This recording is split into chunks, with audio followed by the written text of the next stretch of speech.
Вие непрекъснато сменяте съединителя на вашия автомобил и не знаете причината за тази повтаряща се износване. Проблемът може би не идва нито от механиката, нито от автомонтьора, а по-скоро от вашите навици зад волана.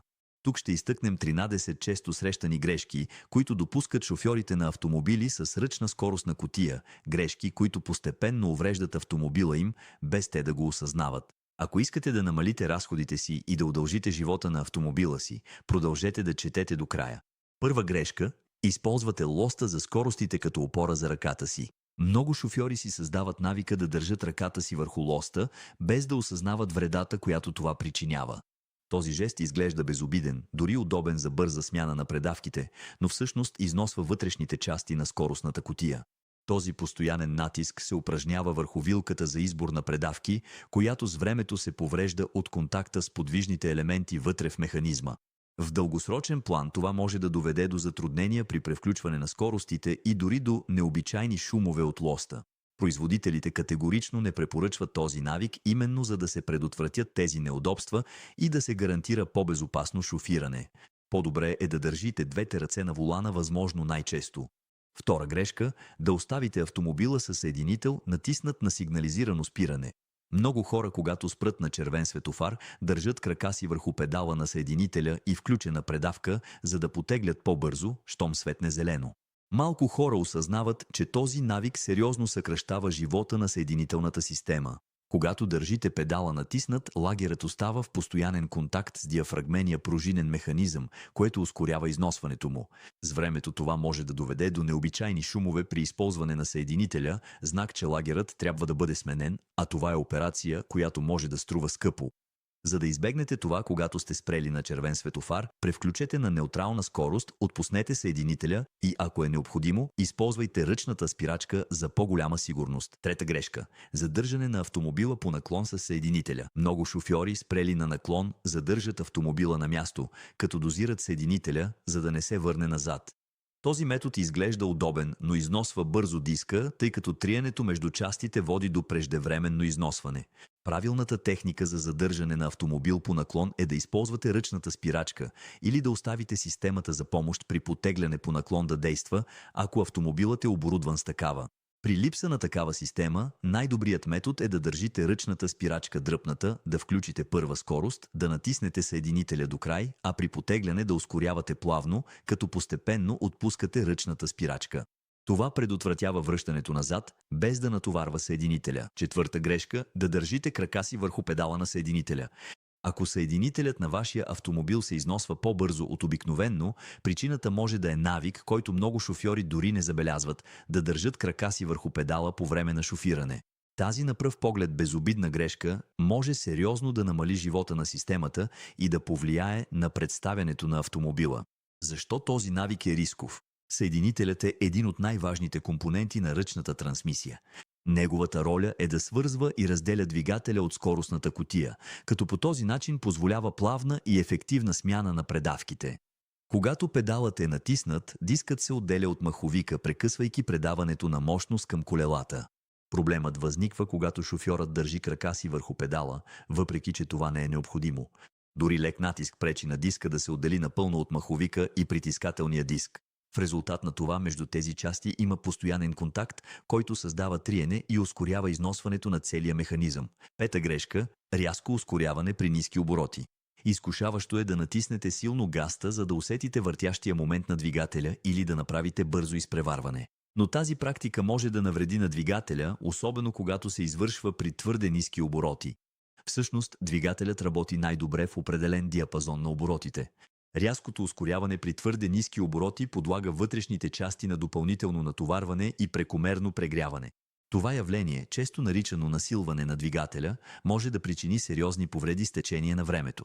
Най-доброто решение е да превключите на по-ниска предавка, преди да ускорите, така че двигателя да остане в своя идеален диапазон на оборотите. Може би няма да е толкова вълнуващо, но така се избягват излишни ремонти. Шеста грешка – систематично превключване на по-ниска предавка при спиране. Много шофьори имат навика да превключват на по-ниска предавка веднага, щом трябва да намалят скоростта, било преди завой или при наближаване на червен светофар. Въпреки че този метод изглежда ефективен, той натоварва прекомерно съединителя. В автомобилните състезания пилотите постоянно превключват на по-ниска предавка, за да държат двигателя в оптималния му диапазон на мощност, но те също така много често сменят части. За ежедневна употреба е по-добре да използвате спирачката, за да намалите скоростта и ако е необходимо, да превключите две предавки надолу наведнъж, като минете през неутрална, когато това вече не е опасно. Този подход щади съединителя и прави шофирането по-плавно и по-икономично. Седма грешка. Спиране без да се изключи съединителят. Това е една от най-разпространените грешки сред тези, които се учат да карат с ръчна скоростна кутия или не са карали такава от дълго време. Ако не натиснете съединителя, когато спирате, двигателят може да изгасне и да се получи рязко спиране. За плавно шофиране въртенето на двигателя и работата с съединителя трябва да бъдат добре координирани. Когато намалявате скоростта, оборотите на двигателя падат по-бързо от тези на съединителя. Като натиснете педала, в точния момент разделяте двата елемента и избягвате този проблем. Осма грешка. Паркиране на неутрална предавка на наклон. Това е случай, в който е по-добре да предвидите, отколкото да страдате от последствията. Оставянето на автомобила на неутрална предавка, когато е паркиран на наклон, крие реален риск, защото ако ръчната спирачка отслабне, колата може да тръгне сама. Правилната практика е да включите първа предавка при изкачване или задна при спускане. Това добавя допълнителна сигурност, която предотвратява всяко движение на автомобила. Освен това, насочването на колелата към бордюра позволява да се ограничат рисковете, ако все пак автомобилът започне да се движи. Девета грешка. Потегляне на твърде висока предавка.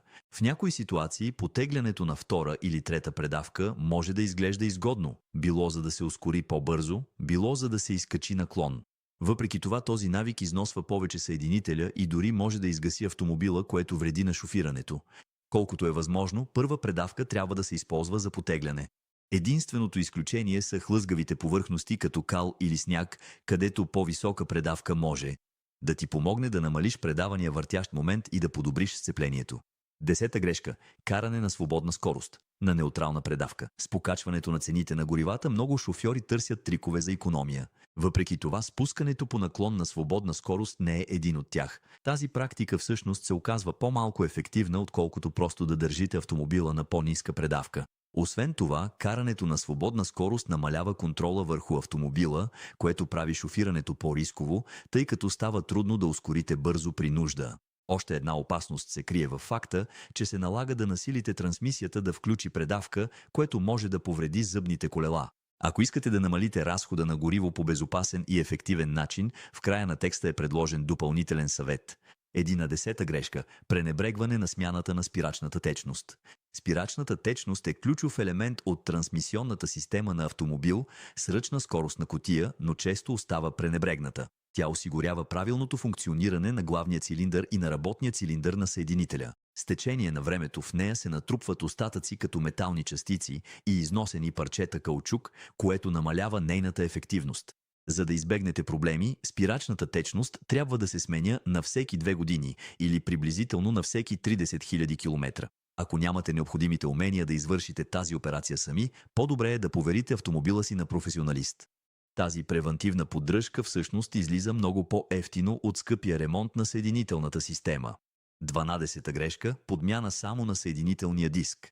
Ако вече сте се налагало да сменяте съединителя на автомобила си няколко пъти, проблемът може би идва от начина, по който е извършвана поддръжката. За да спестят пари, много шофьори сменят само диска, без да се интересуват от останалата част на системата. Дори това да е допълнителен разход, по-добре е да смените целия комплект, включително притискателния диск и лагерът на съединителя. В някои случаи може да се наложи да се смени и работният цилиндър. Това гарантира правилната работа на всички компоненти и помага да се избегнат още по-големи разходи в бъдеще. 13 грешка – едновременно натискане на спирачката и съединителя през зимата. Шофирането с ръчна скоростна кутия през зимата изисква особено внимание и някои корекции, за да се запазят както безопасността, така и механичните части. Сцеплението с пътя може значително да намалее заради сняг, лед или силен дъжд, което прави наложително прилагането на по-внимателни техники на шофиране. Честа грешка при такива условия е едновременното използване на спирачката и съединителя. Тази практика може да компрометира контрола над автомобила, да увеличи риска от поднасяне и да затрудни всяка спешна намеса. Защо тази маневра е опасна? Когато спирачката и съединителят се натискат едновременно, автомобилът губи директната връзка между двигателя и колелата. Връзка, която е от съществено значение за запазване на контрола. Това означава, че при отпускане на педалите, автомобилът може да реагира непредвидимо и да стане нестабилен. Освен това, натискането на съединителя по време на спиране премахва ефекта на двигателната спирачка. Техника, която обикновено позволява естествено забавяне, без да се натоварва прекомерно спирачната система. В резултат на това, обикновените спирачки трябва да положат по-голямо усилие, за да забавят автомобила, което може да доведе до прегряване и преждевременно износване на накладките и дисковете. Има ли ръчната скоростна кутия предимства през зимата? Да. Въпреки че много хора смятат, че автоматичните автомобили са по-лесни за шофиране при трудни условия, моделите с ръчна скоростна кутия предлагат по-добро ниво на контрол, когато се използват правилно.